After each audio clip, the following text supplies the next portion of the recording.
This one thing God doesn't want.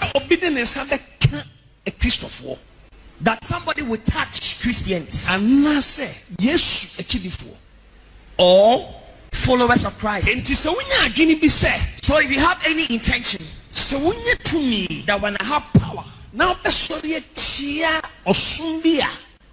I would rise up against a religion or a form of worship that is godly or Christianity in a nation. Even when you have it, God will take it away from you. I am saying it in a proverb, but it is a prophecy. Just because of one person. If NPP is not careful, they may never come back to power just because